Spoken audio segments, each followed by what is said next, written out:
الحمد لله نحمده ونستعينه ونستغفره ونؤمن به ونتوكل عليه ونعوذ بالله من شرور أنفسنا ومن سيئات أعمالنا من يهد الله فلا مضل له ومن يضلل فلا هادي له ونشهد أن سيدنا وسندنا ومولانا محمدا عبده ورسوله أرسله بالحق بشيرا ونذيرا وداعيا إلى الله بإذنه وسراجا منيرا أما بعد فأعوذ بالله من الشيطان الرجيم بسم الله الرحمن الرحيم شهر رمضان الذي أنزل فيه القرآن هدى للناس وبينات من الهدى والفرقان فمن شهد منكم الشهر فليصم ومن كان مريضا أو على سفر فعدة من أيام أخرى وقال تعالى في آية أخرى يا أيها الذين آمنوا كتب عليكم الصيام كما كتب على الذين من قبلكم لعلكم تتقون وقال تعالى في آية أخرى والصائمين والصائمات والحافظين فروجهم والحافظات والذاكرين الله كثيرا والذاكرات أعد الله لهم مغفرة وأجرا عظيما عن أبي هريرة رضي الله تعالى عنه قال قال رسول الله صلى الله عليه وسلم من صام رمضان قامه إيمانا واحتسابا غفر له ما تقدم من ذنبه ومن قام ليلة القدر إيمانا واحتسابا غفر له ما تقدم من ذنبه أو كما قال عليه الصلاة والسلام أما شكر وأبدي كريم اللهم صل على محمد وعلى آل محمد كما صليت على إبراهيم وعلى آل إبراهيم إنك حميد مجيد اللهم بارك على محمد وعلى آل محمد كما باركت على إبراهيم وعلى آل إبراهيم إنك حميد مجيد معزز محترم মুসলিম কালাম আল্লাহ তাআলা অসংখ্য অগণিত শুকরিয়া যে মহান রব্বুল আলামিন আপনাকে আমাকে পবিত্র রমজান মাসে পবিত্র জুমার দিন আল্লাহ তাআলার পবিত্র ঘরে আসার তৌফিক দান করেছেন পাশাপাশি কিছু দ্বীনি কথা বলার এবং শোনার তৌফিক দান করেছেন এজন্য আমরা দিল থেকে অন্তর থেকে একবার শুকরিয়া আদায় করে শুকর বলে আলহামদুলিল্লাহ আলহামদুলিল্লাহ তো আল্লাহ তাআলা আয়াতের মধ্যে এক আয়াতের মধ্যে বলে লা ইন শাকারতুম লা আযীদান্নাকুম ওয়া লা ইন কাফারতুম ইন্না আযাবি লাশাদীদ যে লা ইন শাকারতুম লা আযীদান্নাকুম যদি তোমরা শুকরিয়া আদায় করো এই শুকরিয়া আল্লাহ তাআলা তোমাদেরকে যে নিয়ামত দিয়েছেন ওই নিয়ামতের যদি শুকরিয়া আদায় করো লা আযীদান্নাকুম আল্লাহ তাআলা এখানে দুইটা তাকিদ ব্যবহার করছে আমরা কথা বলার ক্ষেত্রে কোনো কথাকে গুরুত্ব দেওয়ার জন্য বলি যে অবশ্যই কাজটা করব এরকম বলে বাংলায় তো আরবি ক্ষেত্রে আল্লাহ তাআলা এখানে দুইটা তাকিদ নিয়ে আছেন একটা লাভ আর একটা নুন আল্লাহ তাআলা এই তাকিদেই বলতেছেন যে তোমরা যদি শুকরিয়া আদায় করো যদি তোমরা আমার নিয়ামতের শুকরিয়া আদায় করো তাহলে আমি তোমাদেরকে যে নিয়ামত দিয়েছি এটা শুকরিয়া আদায় করছো এইজন্য আমি এই নিয়ামতকে আরো বাড়াই দেব সুবহানাল্লাহ লা আযীদান্নাকুম আর যদি না শুকরিয়া করো অর্থাৎ শুকরিয়া আদায় করো না অনেক মানুষ আছে শুকরিয়া আদায় করে আমাদের আল্লাহ এইভাবে রাখছেন শুকরিয়া আদায় করো কেন বলবো নাউযুবিল্লাহ আল্লাহ তো এইজন্য আল্লাহ তাআলা পরে আবার সম্পর্ক করে দিয়েছেন লা জিদান্নাকুম ওয়া লা ইন কাফারতুম ওয়া লা ইন কাফারতুম ইন আযাবি লাশাদীদ। জেনে রাখো আমার যদি নাশুকরি করো, তোমাকে যে নিয়ামত দিয়েছি এটা যদি শুকরিয়া আদায় না করো, তাহলে জেনে রাখো যে আমার শাস্তি বড়ই কঠিন। আমার শাস্তি কি বড়ই কঠিন। তো এই জন্য আমাদের কি করতে হবে? সর্বদা আল্লাহ তাআলা বেশি বেশি শুকরিয়া আদায় করতে হবে। তো এই সম্পর্কে মুসা আলাইহিস সালাতু ওয়াস সালামের যুগে একটা ঘটনা আছে ছোট। তো একদিন মুসা আলাইহিস সালাতু ওয়াস সালাম কি করতেছেন যে আল্লাহ তাআলার সাথে দিদারে যাচ্ছেন, আল্লাহর সাথে কথা বলবেন। তো যাওয়ার পথে তিনজন ব্যক্তির সাথে দেখা হয়েছে, দুইজন মহিলা একজন পুরুষ। তো প্রথম যে মহিলার সাথে দেখা হয়েছে যে ওনার অবস্থা ছিল এমন যে উনি মানুষের কাছে মানে ভিক্ষা করে খায়, দিন আনে দিন খায়। যে আমাদের মধ্যে এরকম অনেক মানুষ আছে যে দিন আনতেছে দিন খায়, তার কি নাই, গরিব, থাকার মতো সামান্য জিনিস আছে, ছোট্ট একটা ঘর আছে, স্কুলে ঘর থাকে, আর সারাদিন করে মানুষের দাঁড়ে দাঁড়ে বাড়লে ঘুরে 21 চাল দেন, 10 টাকা দেন, 500 টাকা দেন। আবার আমাদের মধ্যে মানে পকেট মধ্যে এরকম আছে যে সে ভিক্ষা করতেছে, ঠিক আছে, কিন্তু তার 5 তলা বাড়ি আছে, আছে না? যে ভিক্ষা করে কিন্তু তার বাড়ি কত? 5 তলা। শুকরিয়া নেই। তো এটা সে 5 তলা করছে, কিন্তু এই এরকম মানুষকে চায় চায়। তো মানুষের ধারে ধারে চায় এবং কি আবার এরকম আছে যে এই কয়েকদিন আগে একটা ভিডিও দিয়েছিলাম যে ওখানের মধ্যে এক মহিলা মানে এক পুরুষ তার মাকে কি করছে, হাতে পায়ে বাঁধছে, একদম রশি দিয়ে বাঁধছে, বাঁধার পরে এরা ডাকছে, তাই ওনার অসুস্থ বানাইছে। নিজের মা চিন্তা করছে প্রতারণা কোথায়, নিজের মা কি করছে, এবার বাঁচে বাঁধার পরে পরে কি করছে, মানুষের কাছে হাত পেতে দিতেছে যে আমার মা অসুস্থ, অচল, চলতে পারে না, বিজ্ঞান একটা বলে দেখে মানুষ কি একটু বুঝা দাঁড়িয়েছে যে দেখতো আসলো কি না, করে দেখে যায় মানে কত আগে যে হাত আর পা বাঁচছে এটা জানা নাই, মানে মাকে দিয়ে ব্যবসা করতেছে। চিন্তা করতে পারে আল্লাহ। তো এরকম অনেক আছে যে অনেক আছে আবার এরকম যে এই আমার প্রয়োজন আছে কিন্তু মানুষের কাছে কি চায় না, এরকম আছে অনেক। যারা এই ওই ব্যক্তির কি আছে, প্রয়োজন আছে কিন্তু মানুষের কাছে চায় না, লজ্জা লাগে। মানে দুই ধরনের আছে, যাদের প্রয়োজন আছে ওরাও চায়, আবার যাদের প্রয়োজন মানে আছে ঠিক আছে কিন্তু এর মধ্যে কি আছে, কথা বলা আছে।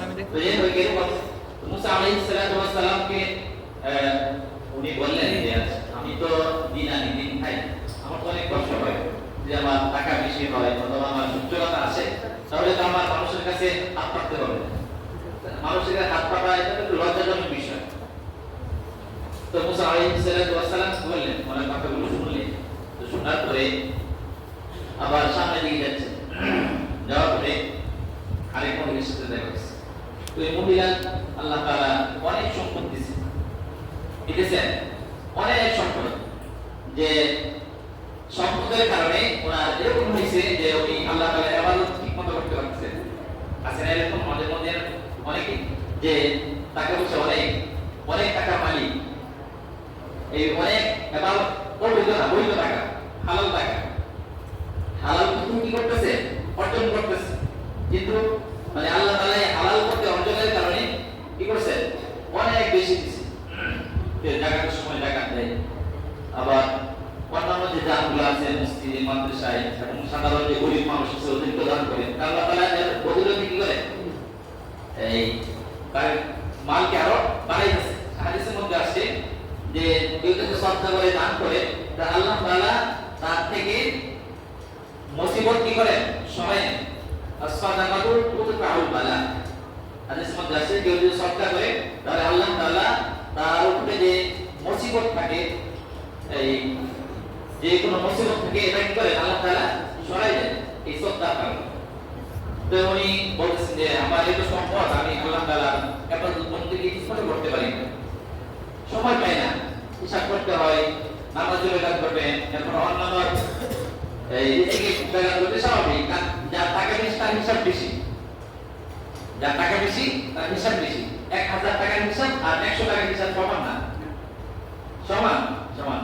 100 টাকার হিসাব অল্প সময়ের মধ্যে শেষ হবে, কিন্তু 1000 টাকার হিসাব অল্প সময়ের মধ্যে শেষ হবে, সময় বেশি লাগবে, এই যে হিসাব।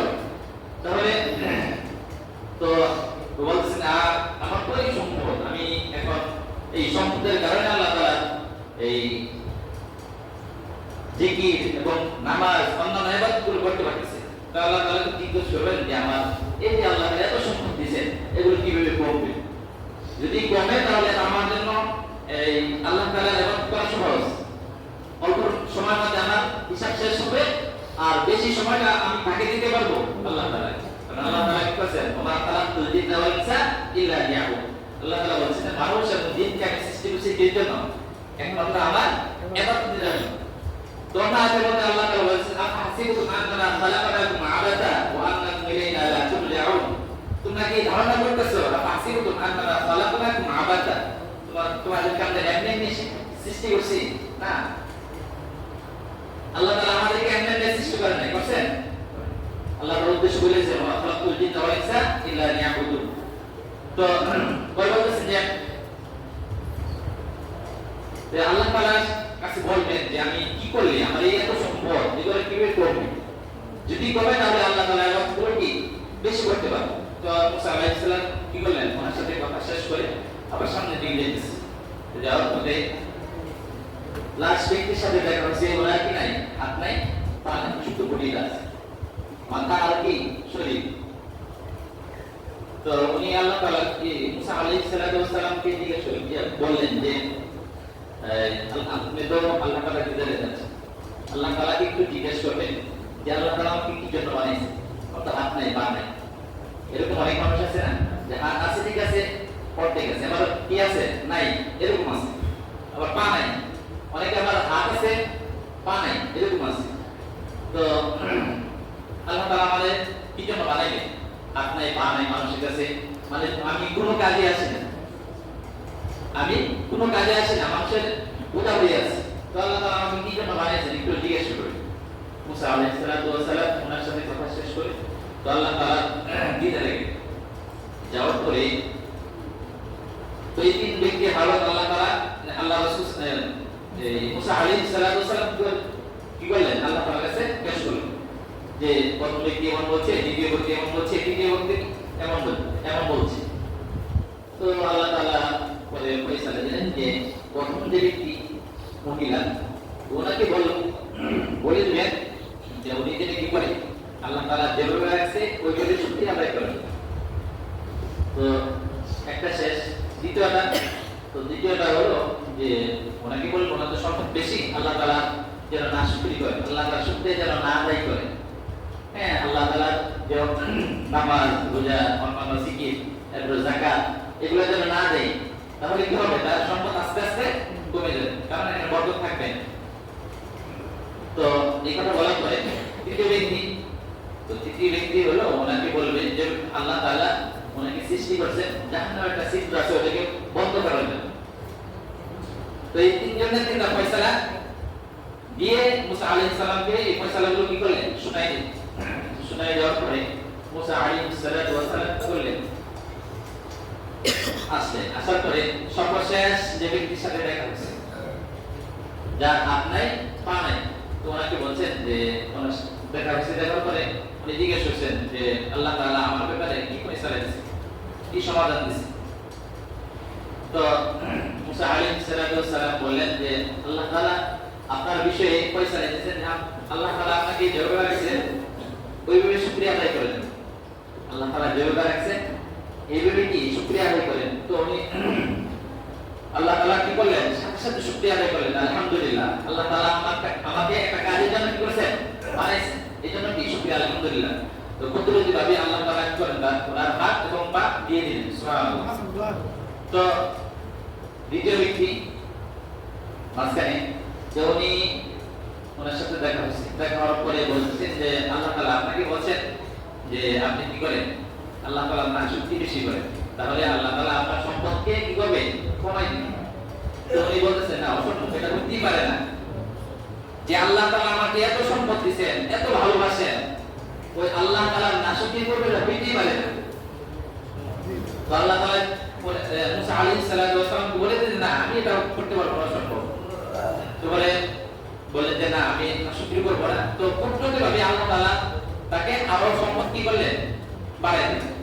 তো এইভাবে লাস্ট যে ব্যক্তি ওনার সাথে দেখা হয়েছে, তো বলতেছেন যে আল্লাহ তাআলার সাথে আপনার কি কথা হয়েছে, আল্লাহ তাআলা কি ফয়সালা দিয়েছেন। তো বলতেছেন যে আল্লাহ তাআলা ফয়সালা দিয়েছেন যে আপনাকে আল্লাহ তাআলা যেভাবে রাখছেন ওইভাবে শুকরিয়া আদায় করতে। তো উনি মুসা আলাইহিস সালাতু ওয়াস সালাম বললেন, আল্লাহ তাআলা আমাকে এত খারাপ অবস্থায় রাখছেন, এত শুকরিয়া আদায় করবো, এটা হতে পারে না, মানে নাশকরি করছে, শুকরিয়া আদায় করে নাই। তো আল্লাহ তাআলা কি করলেন, কুদরতিভাবে একটা বাতাস দিয়ে তাদের ঘর ছিল যে ঘুরে ঘুরে থাকতো, এই সাধারণ ছোট ঘর, ওইটাকে আল্লাহ তাআলা বাতাসে কি করছেন, একদম নিশ্চিন্ন করে দিয়েছে। তো এটা হলো মানে শুকরিয়া আদায় করলে আল্লাহ তাআলা কি করেন, এই নিয়ামত বাড়াই দেন। এটা একটা উদাহরণ, এখান থেকে আমরা এটা শিখতে পারি যে আমরা যদি শুকরিয়া আদায় করি, আল্লাহ তাআলা আমাদের অনেক নিয়ামত দিয়েছেন। এই যে আমাদের মাস চলতেছে, এই নিয়ামত না, এই পুরো নিয়ামত, যেখানে আপনার মতো আমার মতো অনেক মানুষ এই এলাকাতে গত রমজানে ছিল, এই রমজানে নাই, বিদায় নিয়ে চলে গেছে। চলে গেছে না, চলে গেছে আমার ভাই, আমার ভাতিজা, আমার চাচা, আমার দাদা নাই।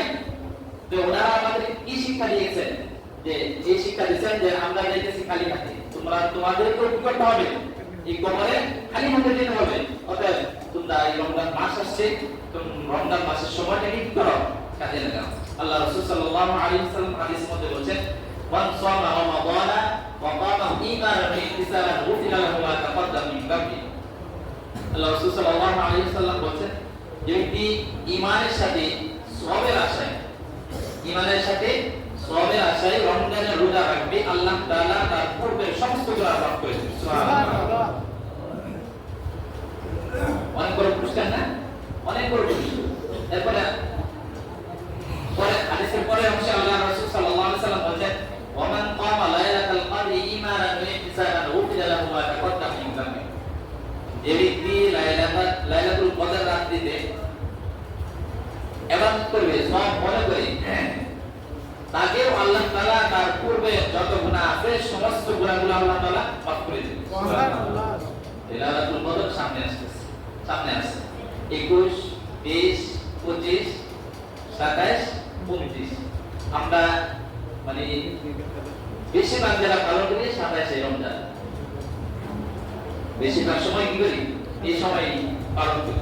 আসলে ঠিক না, নির্ধারিত নাই। আল্লাহ রাসূল হাদিসের মধ্যে বলেছেন, তোমরা বেজুর শেষ দশকে বেজুর রাত্রিতে কি করো, লাইলাতুল কদর তালাশ করো। তো যাই হোক, তো সামনে আছে, আমরা প্রস্তুতি নেই, সময় আছে। তো আল্লাহ তাআলা আমাদেরকে অনেক নিয়ামত দিয়েছেন, এই নিয়ামতগুলোর শুকরিয়া আদায় শেষ হবে না। আল্লাহ তাআলা বলে দিয়েছেন, ওয়া তাআলা নিয়ামাতুল্লাহি লা তুহসুহা, আমি তোমাদেরকে যে নিয়ামত দিয়েছি অসংখ্য অগণিত নিয়ামত, এই নিয়ামতগুলো তোমরা শুকরিয়া আদায় করে শেষ করতে পারবে না। তো এই জন্য আমাদেরকে আল্লাহ তাআলা এই রমজান মাস উপহার দিয়েছেন। ডাক্তার কি দেয়, 6টা 7টা বই লিখে দেয়, এই এটা 2 বার, এটা 4 বার, এটা 5 বার, এটা কয়বার, 7 বার, এটা 8 বার, এটা 9 বার, অথবা এটা 1 বার, এরকম দিয়ে দেয় না, কি জন্য, যে যেন রোগী কি হয়, সুস্থ হয়। তো আল্লাহ তাআলা আমরা গুনাহ করতে করতে অসুস্থ হয়ে গেছি, আল্লাহ তাআলা নাফরমানি করতে করতে কি হয়ে গেছি, অসুস্থ হয়ে গেছি। তো রমজান মাসটা হলো একটা জাহাজের মতো, যে হাজার হাজার লাখ লাখ মানুষ গুনাহে ডুবে আছে। রমজান মাস আসছে, সে যেন এই জাহাজে করে জান্নাতে পৌঁছে দেখতে পারে। এই সমুদ্র গুনাহ, যে সমুদ্র থেকে উঠে জাহাজে ওঠে কোথায়, জান্নাতের আলো দেখতে পায়। এই হলো রমজান মাস। তো আল্লাহ তাআলা আমাদেরকে যেহেতু পছন্দ করেন, বিদায়ী রমজান মাস দিয়েছেন, পাশাপাশি রমজান মাস, রমজানে রোজা রাখার তৌফিক দান করেছেন। দেখেন, আপনার আমার মতো অনেক মানুষ ছিল, আছে সমাজে, যে রোজা রাখে, কি করে না, সমর্থ আছে, সবকিছু আছে, কিন্তু বিভিন্ন অজুহাত থেকে কি করে না, রোজা রাখেন। আল্লাহ আল্লাহ তাআলা আপনাকে কত পছন্দ করেন। যেখানে আপনাকে যদি আল্লাহ মুসলমান না বানাইতেন, হিন্দুর ঘরে জন্ম কি হতো আপনার? খালিদিনা ফিহা আবাদা, আল্লাহ তাআলা ঘোষণা করে দিয়েছেন যে কাফেররা সর্বদাই সব সময় কোথায় থাকবে? জাহান্নামে। তাদের কোনো কি নাই? মুক্তি নাই। কিন্তু একটা ঈমানদার মানুষ যার সে কোনদিন নামাজ পড়ে নাই, রোজা রাখে নাই, কিন্তু আল্লাহ তাআলাকে বিশ্বাস করতে, আল্লাহ কি এক। তো এই সামান্য বিশ্বাসের কারণে আল্লাহ তাআলা সময়ের ব্যবধানে তাকে কি করবেন? জান্নাতে দিবেন। এটা অনেক বড় নিয়ামত না? অনেক বড় নিয়ামত, অনেক বড় ihsan করছেন। তো এই জন্য আমরা আল্লাহ তাআলা যে আমাদেরকে সময়গুলো দিয়েছে, এগুলো আল্লাহ তাআলার জন্য কাটাই। আমরা দুনিয়াতে সবসময় থাকবো না, চিরদিন থাকবো না। এখানে যাবা আমরা উপস্থিত আছি, 100 বছর পরে গিয়ে থাকবো বলতে পারবো? কেউ চিনবে না আমার। এই জন্য আমরা এই সময়টার জন্য কাজে লাগে, আল্লাহ তাআলা আমাদেরকে সেই এই সময়টাকে কাজে লাগার তৌফিক দান করে। আমরা যে কথাগুলো শুনলাম বললাম, আল্লাহ তাআলা আপনাদেরকে আমাকে আমল করার তৌফিক দান করে। ওয়া আলাইনা ইল্লাল বালাগ। আমরা যারা এই ক্বাবলা জুমা